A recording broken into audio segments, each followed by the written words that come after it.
오늘 저는 특별히 로마서 8장의 말씀을 통해서 이제 우리가 구원받은 하나님의 백성으로 어떻게 살아가야 하는가, 이 구원론에 대해서 이야기를 할 때에 칭의, 그리고 성화, 그리고 영화, 이 세 가지 단계를 1시간이 안 되는 시간에 제가 말씀을 전할 때에 빠르더라도 잘 들으시고 또 우리가 함께 그 안에 은혜를 나누기를 원합니다. 오늘 로마서 8장 30절 우리가 읽은 말씀에서 부르신 그들을 또한 의롭다 하시고 의롭다 하신 그들을 또한 영화롭게 하셨느니라. 아멘. 비록 짧은 한 절의 말씀이지만 이 안에 기독교의 아주 중요한 교리들이 다 들어있다라는 거예요. 부르셨다라는 것은 우리를 하나님의 백성으로 부르셨다라는 거예요. 그것을 칭의입니다. 우리에게 주셨다라는 것이죠.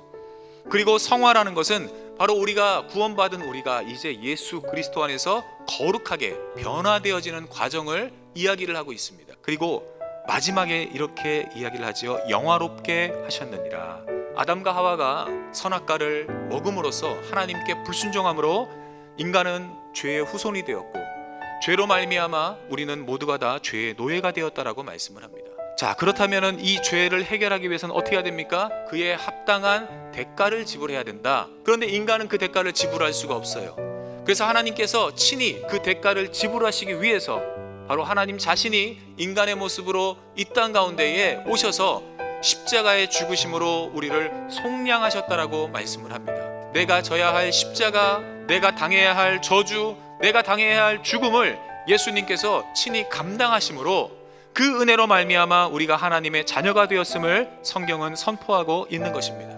이것은 아주 기본적이고 우리가 교회의 초신자 생활을 할 때에 다 배웠던 것입니다. 하나님의 관점에서의 복과 우리 인간의 관점에서의 복과는 차이가 있습니다.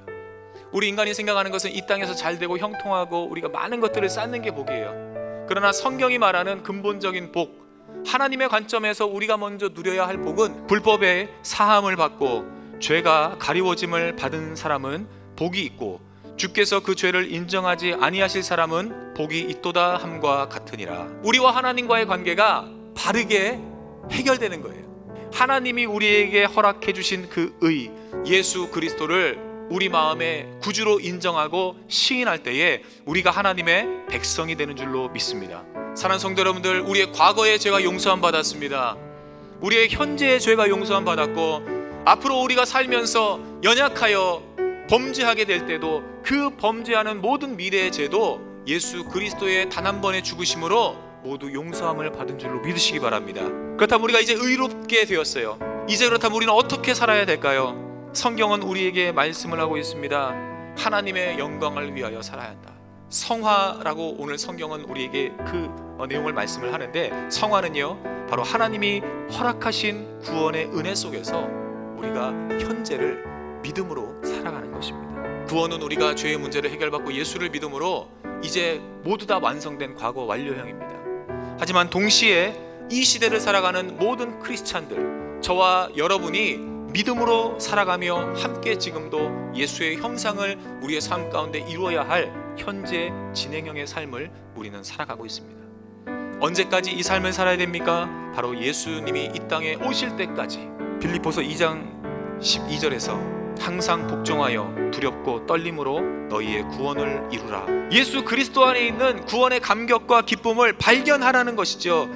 그런데 이것을 누리며 하나님의 백성답게 살아가는 것이 쉬운 것이 아니에요. 성경의 사도 바울도 바로 이러한 어려움, 내가 정말로 하나님의 말씀대로 살기 원하고 기쁨을 누리며 살기 원하지만은 갈등하는 연약한 자임을 말씀을 합니다. 세상으로 나아갈 때에 우리는 현실과 타협을 하죠.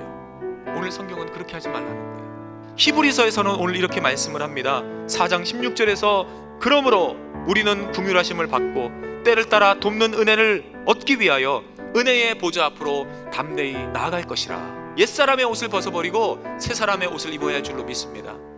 이것은 내 능력으로 되는 것이 아니에요. 이것은 하나님의 능력, 그 어린 양 예수 그리스도의 은혜를 힘입을 때에 우리가 승리하며 지혜롭게 이 땅을 변화시킬 줄로 믿습니다.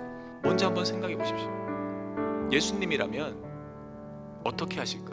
우리의 가치관이 바뀔 때에 우리의 목적이 바뀌어요. 사도 바울의 고백처럼 우리의 시민권은 이 땅이 아니라 하나님의 나라에 있는 것이고 우리는 하나님께 속한 자이기 때문에 이 땅의 사람들의 생각과 사상을 초월한 더 크고 놀라운 하나님의 은혜와 가치와 축복을 누리며 살아갈 수 있음을 오늘 주님은 우리에게 말씀하고 계십니다. 그렇기 때문에 우리는 이 은혜를 힘입기 위해서 매일 하나님과 교제해야 됩니다. 하나님께서 지금 우리가 이미 거해야 할 처소를 예비하고 계시고 예비하셨고, 이제 우리는 하나님 앞에 거룩한 삶을 살 때에 바로 그 영광이 우리의 것이 된다는 것이죠. 우리를 부르신 그분의 은혜 앞에 겸손해지고, 여러분의 삶을 통하여, 여러분의 모든 일상의 삶을 통하여 하나님의 영광이 드러나는 복된 삶을 살아갈 줄을 믿습니다.